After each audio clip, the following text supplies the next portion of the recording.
અને સમાચારો પર હવે નજર કરીએ ત્યારે રાજ્યમાં ફરી હવે ઠંડીનો રાઉન્ડ આવશે અને આગામી 24 કલાકમાં ઠંડીનું જોર વધશે। તાપમાનમાં 2 થી 3 ડિગ્રી ઘટાડો થશે।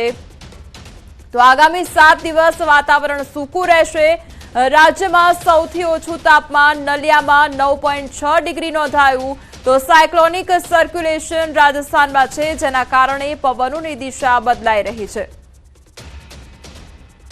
आज का फोरकास्ट जो है आने वाला अगले 7 दिन तक मौसम ड्राई रहेगा और लघुत्तम तापमान जो है इसमें fall 2 to 4 degree centigrade next 24 hour में और उसका आगे 2 से 3 डिग्री सेंटीग्रेड टेम्परेचर राइज होगा, ग्रेजुअल राइज होगा। આણંદ જિલ્લાના સોજિત્રા તાલુકાનું પલોલ ગામ કે અહીં આવેલ જર્જરિત ગ્રામ્ય પંચાયતના કારણે પંચાયતના સભ્યો અને સ્થાનિકોની મુશ્કેલી સતત વધી રહી છે।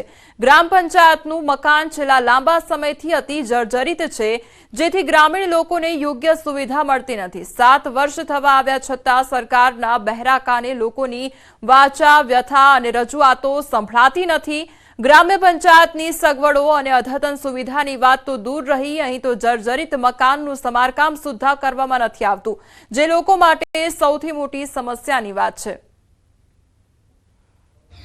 જર્જરિત થઈ રહેલું ચોમાસામાં પાણી પડે છે અને પતરાના ઠીંગડા મારીને ચલાવીએ છીએ, કારણ કે વારંવાર અમે રજૂઆત કરી કે નવી પંચાયત આલો નવી, પણ કોઈ અમારી હોમો જોતું નથી, કારણ કે વારંવાર કાગળિયા કરે એમાં તો થશે કરીને રહ્યું છે અને ચોમાસામાં તો બિલકુલ ચાલે એવું નહીં। પ્રશ્ન આની પાછળ પડ્યા છે, પણ કોઈ અમને શું મૂળ એટલે શેની સમસ્યા છે? ગામ પંચાયત બનાવવાની માટે અમે ઘણી બધી રજૂઆત કરી છે। અમારે પહેલાં જે સરપંચ હતી એમણે પણ રજૂઆત કરી છે, પણ અમારા ગામનો વિકાસ કરો, અમારા ગામ તરત અંધાર જ છે, દિવસ એ જ અંધારું છે।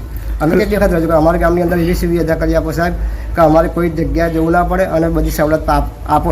અમારા ગામમાં એક સમસ્યા છે, વારંવાર અમે કામ માટે પંચાયતની અંદર આવીએ તો અમારે બેસવાના બી ઠેકાણા નથી હોતા। પાણી પડતું હોય, ચોમાસાની અંદર પાણી પડતું હોય અને સરપંચને કહ્યું તો કે અમે રજૂઆત કરેલી છે કે છે, પણ રજૂઆત થયેલી હવે અત્યારે શું છે કે 2 વર્ષથી તો વહીવટી શાસન છે, એટલે અમારે વાત કોને કરવી અત્યારે।